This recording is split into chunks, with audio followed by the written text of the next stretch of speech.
Hi, my name's Marina. And I'm Conrad. Welcome to the Occupational Health and Safety video for Victoria University's Faculty of Arts.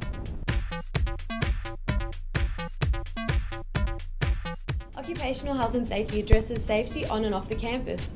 The following guidelines will assist in the prevention of serious accidents and injuries. All staff, students and contractors and visitors must work diligently to maintain a safe and healthy work environment. Communication of information is one of the most effective measures to ensure a safe work environment. At the end of this session, please feel free to ask the tutor or the staff member present any questions you may have on occupational health and safety. The requirements today are that you attend the lecture, collect a stop and think card and a safety awareness booklet for you to refer to in future occasions, read the guidelines form, and sign the acknowledgement form to say that you've attended the lecture today.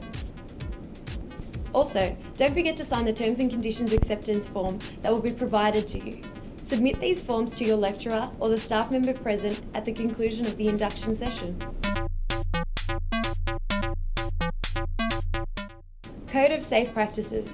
The faculty shall strive for the highest safety standards in line with the University Health and Safety Charter, which recognises the importance of safeguarding the health, safety and welfare of all staff, students, contractors and visitors to the university. In all circumstances, safety must take precedence over expediency.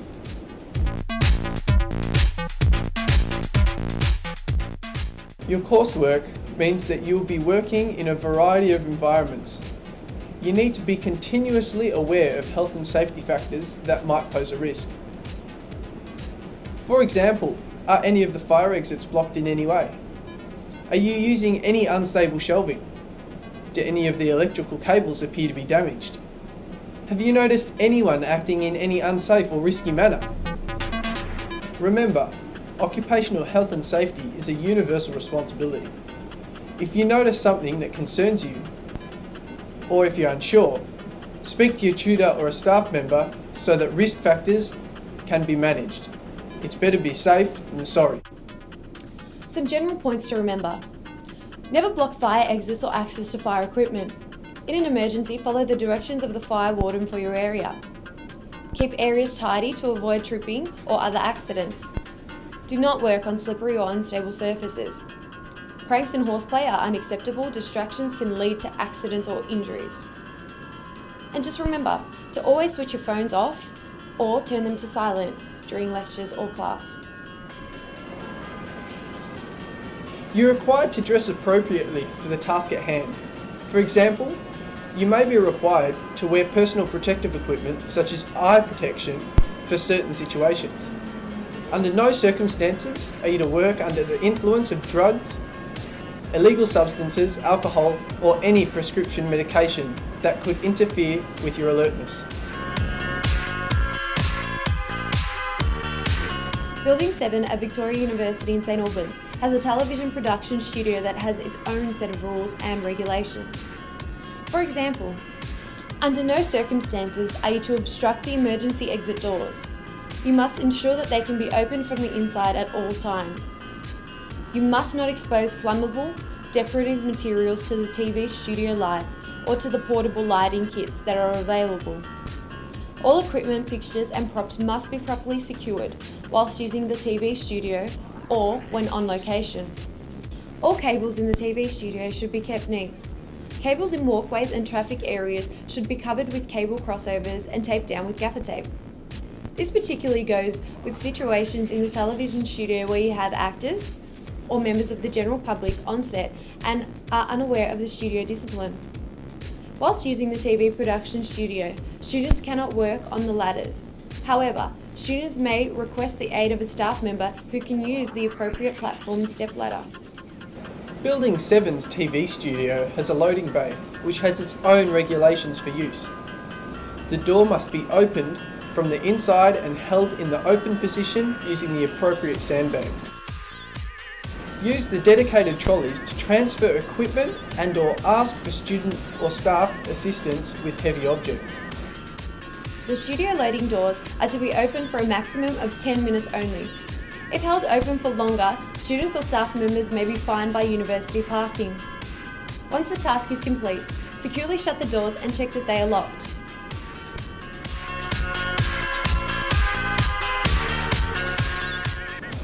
all electrical equipment and wiring must be properly maintained. Use the equipment only for its intended purpose. For example, don't use an electrical cable to secure objects as if a rope. Take particular care when working around water. As you take out equipment, visually inspect the condition of plugs, cables and equipment of any signs of excessive wear. If you notice any damage, return it to the centre immediately and obtain a replacement. Ensure that all the equipment is in the off position when unplugging cables. Always grasp the plug firmly to unplug the electrical item and do not pull from the cord. Be aware that lights placed too close to an electrical cable might pose an electrical fire risk. Ensure that the lights are placed far enough away to reduce the risk. Power tools such as an electrical drill and power saws are dangerous unless handled with care. Take all necessary precautions. Wear appropriate protective gear when required. For example, gloves and protective glasses. Use a power board with a safety switch. Do not use any damaged equipment or cabling. Report these items to your lecturer immediately or to the media centre.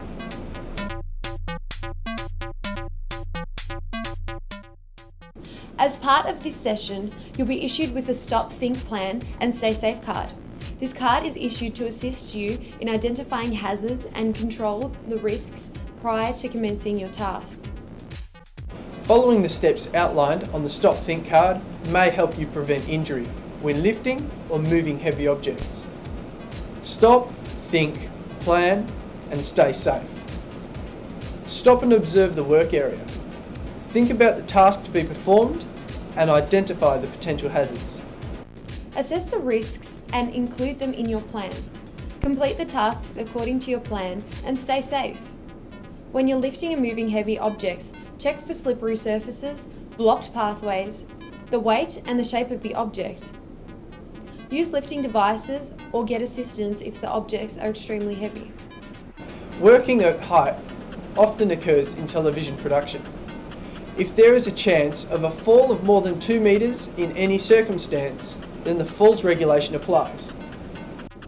Some activities are excluded from these regulations, such as stunt work, acrobatics, theatrical work, or rock climbing. The Occupational Health and Safety Prevention of Falls regulations mandate that 3 steps must be carried out if you are working at height. Step 1. Identify the potential tasks and hazards. Be aware of fragile, slippery, or potentially unstable surfaces. Are you using equipment to gain access to an elevated level or to carry out a task at an elevated level? Is the task being conducted on a sloping surface on which it's difficult to maintain your balance? Are you in a close proximity to an unprotected edge? Are you close to a hole, a shaft, or a pit which is big enough to allow a person to fall in? Step 2. Assess the risk. Have regard to the nature and the duration of the task, the physical surrounding in which the task is to be performed, the conditions during which the task is to be performed. Step 3. Control the risk. Eliminate the risk of the fall.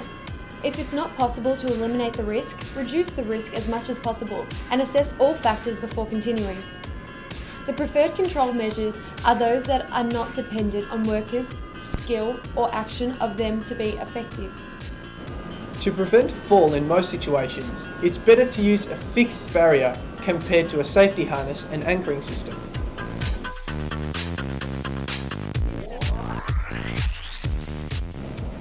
A risk assessment must be carried out and documented before executing stunts and special effects. This is to ensure that they're performed in the safest manner. For smoke or fog effect on sets, use the minimum concentration to achieve the desired effect. You may need to consult with your tutor or to experiment earlier to determine the minimum concentration. Use only approved products. Refer to your lecture if unsure. When smoke and fog effects are created on an interior set, the set must be periodically ventilated at appropriate intervals. All personnel must be given breaks away from the area. If the task is a high-risk activity, a formal risk assessment is required by law. Please refer to the lecturer or tutor in charge of your production for more assistance. Prior to undertaking production work on location, a risk assessment must be carried out and documented by the team. You can do this with reference to your stop and think cards. For a high-risk task, a formal risk assessment must be carried out. Prior to filming from a moving vehicle, the following points have to be addressed. The weather at the time of the intended shoot, the type of road and its conditions, the road configuration, conditions which may affect the line of sight, speed necessary for the intended shot, any obstructions to anyone's sight or movement, shot sequence, and so on. Do not sit or stand on the bonnet or boot of any vehicle. Filming can only be done from within the vehicle. All passengers must remain seated and wearing their seatbelts. Do not get off the vehicle while it's moving. Ratchet straps and ropes are the preferred method of securing loads and equipment. Operators and passengers must use the appropriate personal protective equipment. Only qualified people can operate forklifts, scissor lifts, and other equipment. All of the points just mentioned apply to any type of wheeled transportation, including skateboards, rollerblades, and scooters. Do not use elastic type hooking devices to secure equipment onto vehicles. Uncontrolled release of these devices can cause severe injury to unprotected body parts, particularly to the face and eyes.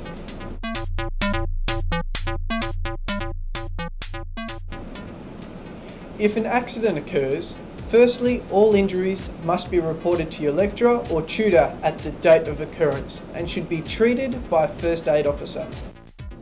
A Victoria University report form must be completed. Take all the steps to ensure the safety of all concerned at the time of the accident and inform the faculty and the school immediately. Complete the report as soon as possible. If an accident nearly occurs, a near miss form needs to be completed to help the university to provide a safer environment.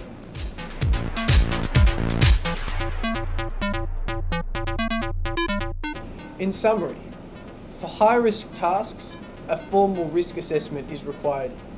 When moving or carrying heavy objects, ask for assistance or use the appropriate platform or trolley.